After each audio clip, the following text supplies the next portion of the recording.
美咲、英語の You を日本語にすると何になる？教科書ならあなたかな？だよね。じゃあ私が美咲にあなたは今日何を食べますかって聞くのは自然？間違いではないけど、普段は言わないね。教科書と違う。教科書が嘘をついてるわけじゃないよ。じゃあ自然には何て聞く？今日何食べる？ You が消えた。消えたね。じゃああなたは疲れていますか？疲れた？また消えた。日本語の言う、今日ずっと消えるかもしれない。ということで今日は日本人はどうしてあなたをあまり言わないのという話です。あなた、君、お前、それから夫のおいまで話しましょう。おいは名前じゃないよ。そこも後で話そう。ということで始まりました。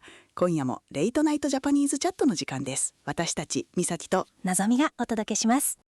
まず、あなたとか You みたいな言葉を二人称って言うんだよね。そう、簡単に言うと、話している相手を表す言葉。英語では You をよく使うけど、日本語では消してもわかる。目の前にいる人と話していたら、誰に聞いているかわかるからね。例えば、コーヒー飲む？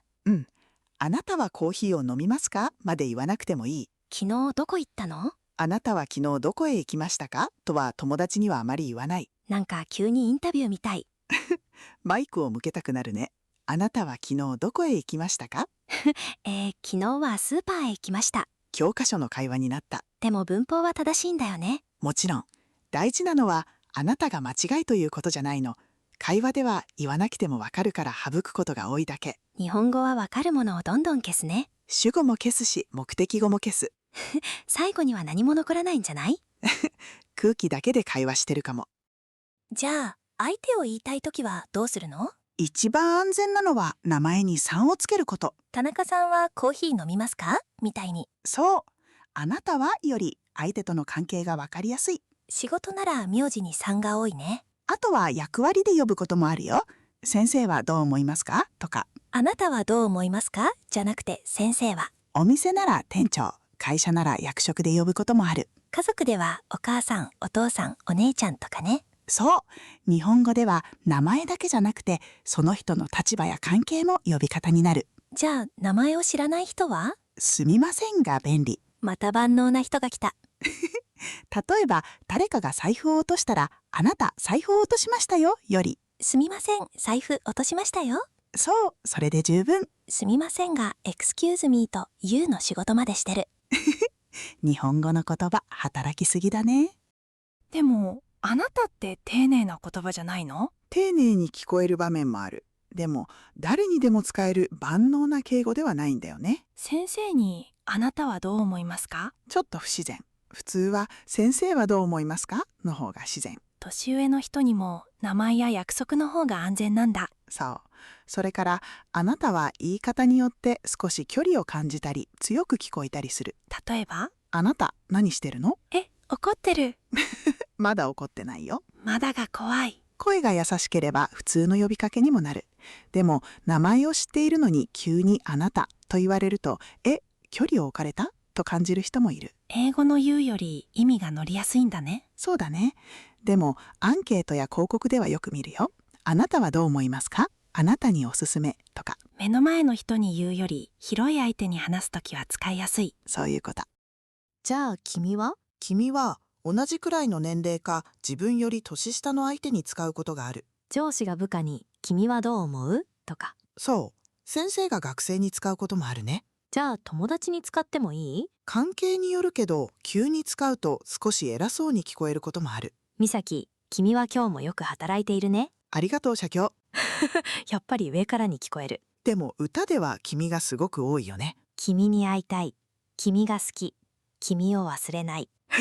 急に3曲できた。歌の中だとちょっとロマンチックで柔らかい。そう。現実の会話と歌の中では同じ君でも印象が違い。日本語を歌だけで覚えたらみんなを君って呼びそう。それは少し危険。じゃあ一番危険そうなお前。お前はかなりカジュアルで乱暴に聞こえる言葉もある言葉。アニメではよく聞くけどね。お前強いな。男の友達同士やすごく近い関係で使われることはある。じゃあ仲良くなりたい人に今日から使ってみよやめて。う。早かった。関係と声で意味が大きく変わるからね。お前最高だな。親しい友達なら愛情を感じることもある。お前何してるんだよ。それは声によってはもう喧嘩。同じ言葉なのに。だからまず聞いてわかる言葉として覚えるのがおすすめ。自分で使うのは関係と空気が分かってから。そう、アニメの主人公と同じ気持ちで使うと現実では事故が起きるかもしれない。必殺技を出す前に人間関係が終わる。それは悲しい。そして今日の問題。おい。問題なんだ。昔のドラマとかで夫が妻に「おいお茶」っていうことあるじゃん。あるね。もちろん全ての夫が言うわけじゃないよ。今は少し古く感じる人も多いと思う。でも「おい」って妻の名前じゃない。名前じゃなくて相手の注意を自分に向ける呼びかけだね。おいお茶。私、お茶という名前でもないんですけど。本当だよ。おいでもお茶でもない。反対に妻が夫をあなたと呼ぶのも昔の夫婦のイメージとしてよく出てくる。あなたご飯できたわよ。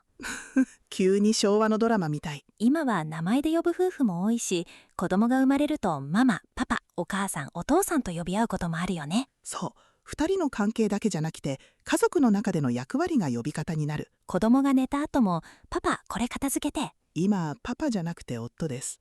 呼び方戻らない問題。じゃあ日本語を勉強している人はどうすれば安全かまとめよう。一つ目、名前を知っていたら名前プラス3。田中さんはどう思いますか？二つ目、先生や店長など自然な役割があればそれを使う。三つ目、誰のことかわかるなら何も言わない。疲れた？コーヒー飲む？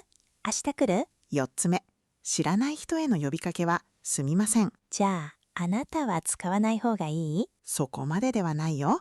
アンケート、広告、一般的な質問では普通に使うし、文法的にも間違いじゃない。ただ、目の前の人を何度もあなたあなたと呼ぶと自然になったり、少し強く聞こえたりする。そういうこと。君とお前はまず聞いて意味がわかれば十分。使う前に相手との関係を確認。契約書みたいに言わないで。私は今日からあなたをお前と呼ぶことに同意します。その契約、私はサインしません。残念。今日の結論は、日本語に you がないわけじゃない。